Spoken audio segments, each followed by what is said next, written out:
Imagination presents Special fan meeting in Anime Expo!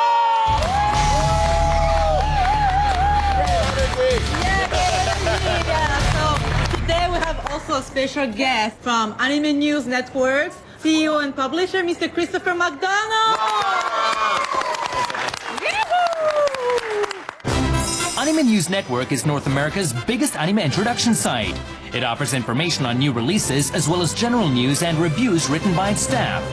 Today we are in Anime Expo. So how do you feel about Anime Expo? It's amazing. It's fun. Yeah, I was walking around. Everybody always like hugs each other, like gives each other love. It was like amazing walking around actually. Yeah, that's true. So how many times have you been in this expo?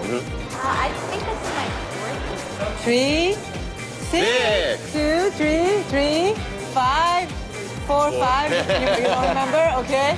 So then do you guys think that the animation fans are growing? Oh yeah. Yes.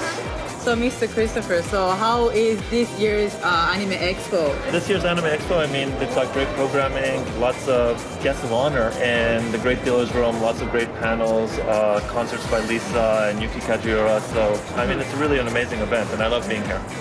Yeah, that's true. Yeah. It's getting more and more exciting. And Isabel, I remember you got to go and interview Madoka Magica. Yes. So who knows Madoka Magica?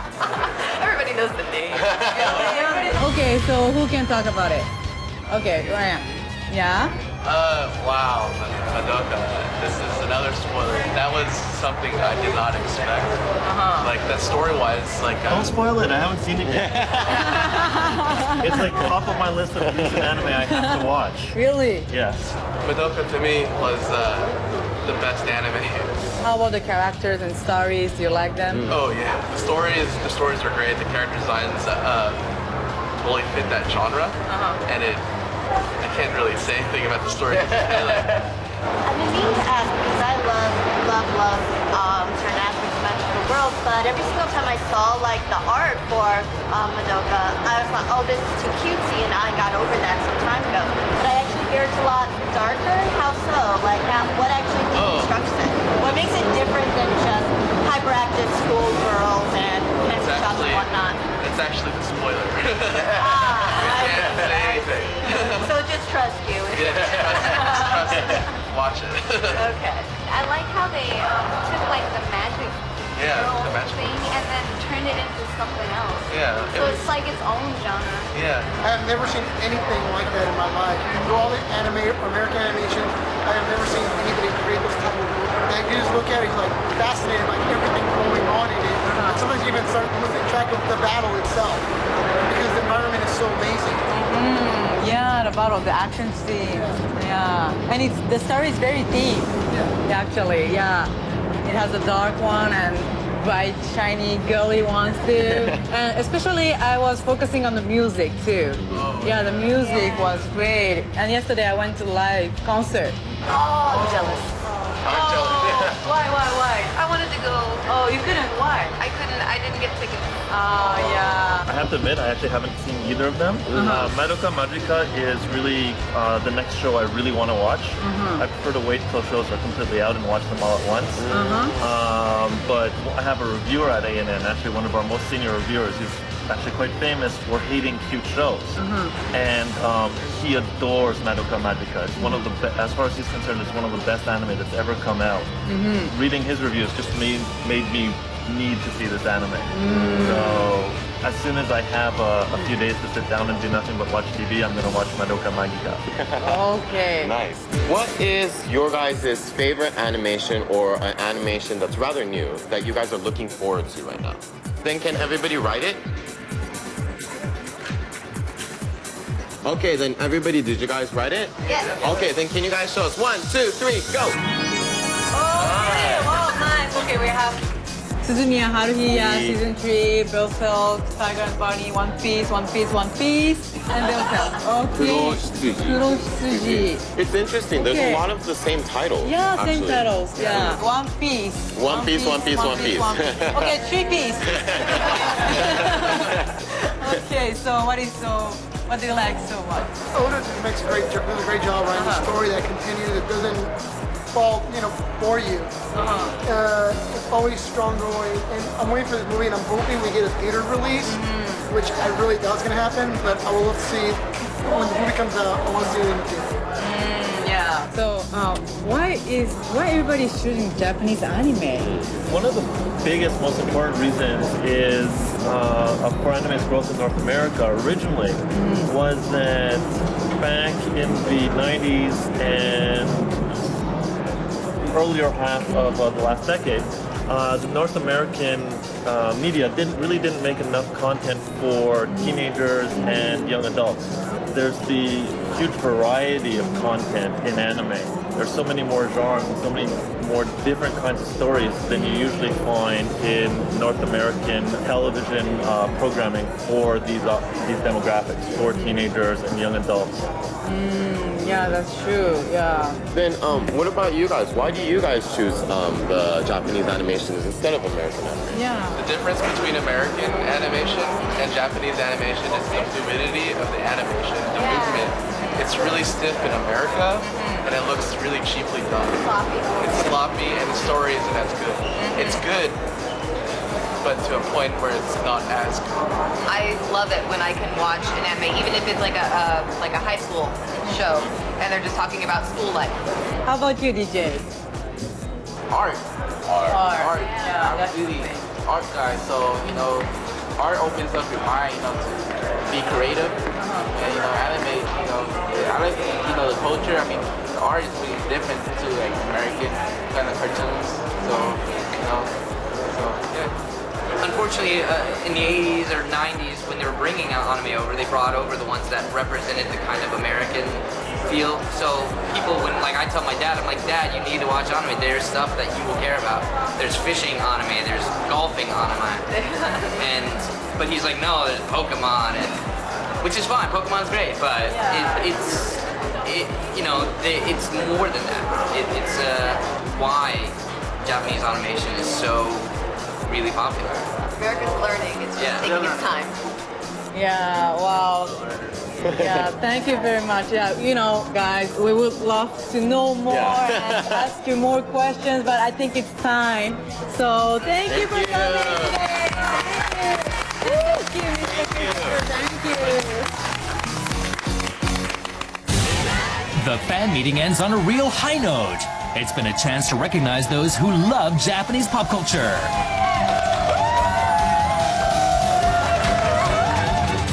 Two of them even had their lives changed through discovering Japanese anime. Okay, now we're here with Ryan, who came to our fan meeting, and he was nice enough to invite us to his house.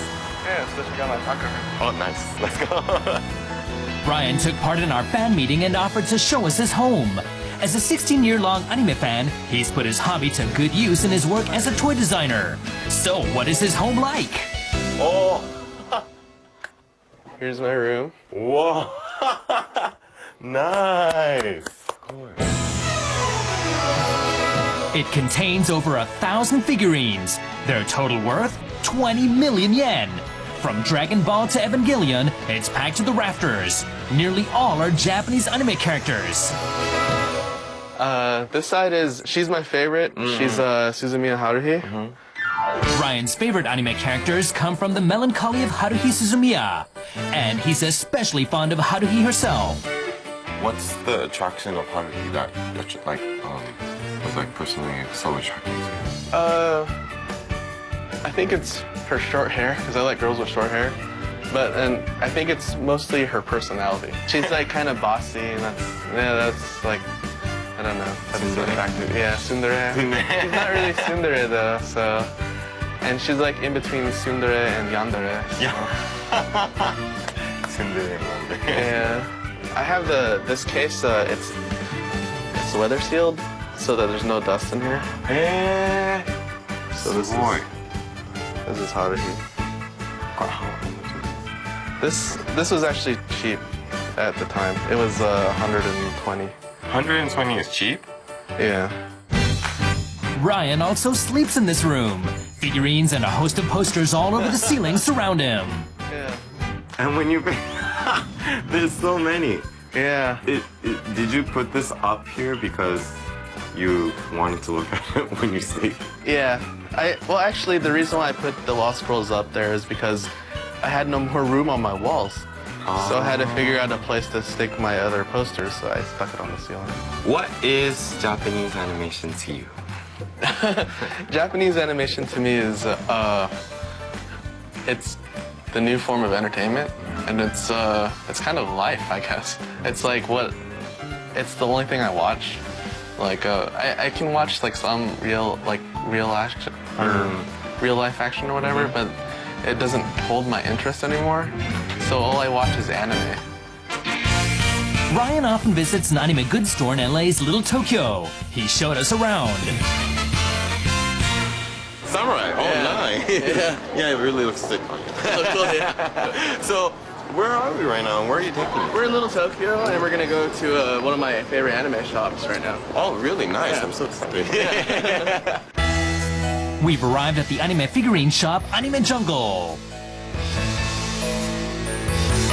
This is actually one of the biggest anime shops that I actually shop at. Oh, really? Yeah. So, then can you give me like a grand tour? Oh, yeah.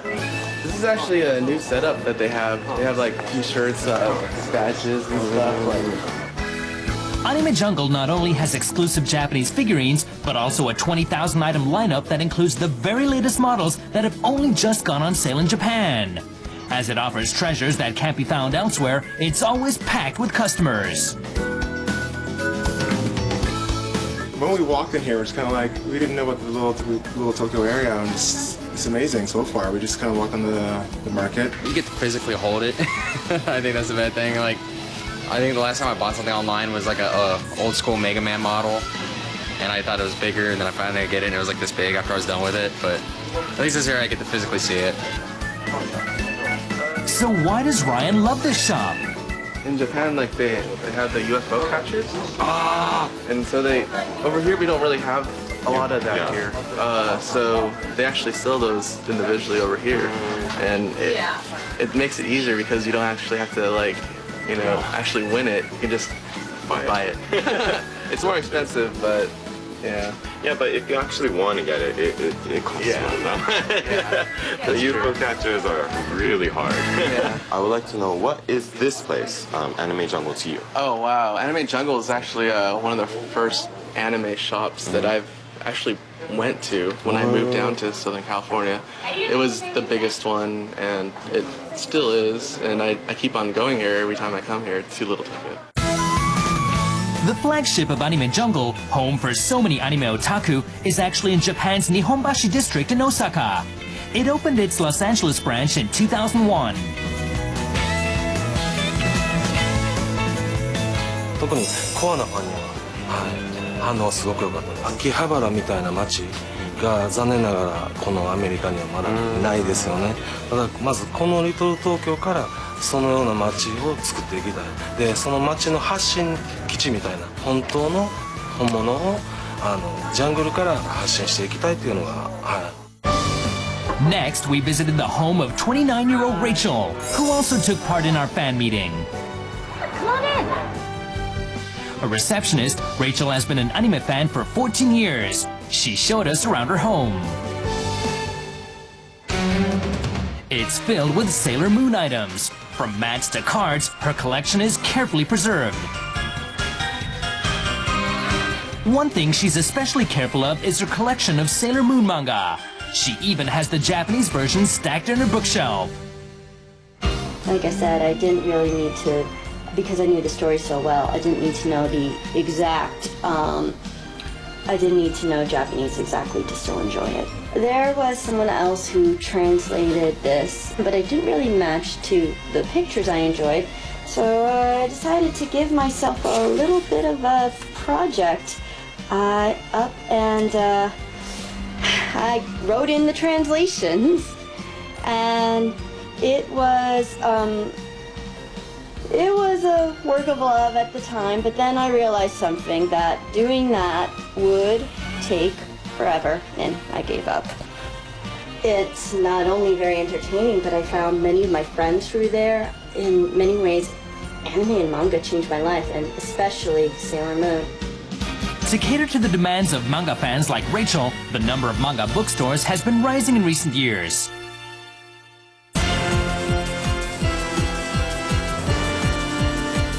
And it's not just Japanese figurine stores that have gone to LA. Japanese bookstores have also followed suit. This is Kinokuniya. It has 24 stores outside Japan, and 7 of them are in the US.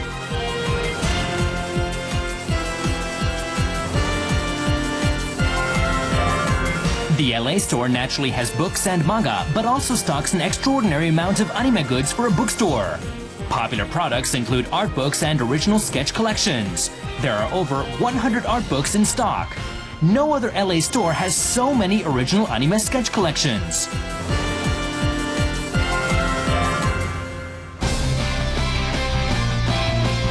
Meanwhile, Japanese secondhand bookstore Book Off has a total of 8 stores in New York, LA, and Hawaii. 3 of those stores are in Los Angeles. The Costa Mesa store carries Japanese books, magazines, and CDs. It has about 6,000 Western books and 20,000 Japanese comics. Since products constantly come in from Japan, it's easy to pick up the latest books quite cheaply. Naturally, most customers are there to buy Japanese books, but they also come to sell them. And sometimes in massive quantities. These days, it's connected enough that you can just get them on. You can order it online and get it shipped from domestic companies, or you can go to like conventions and things.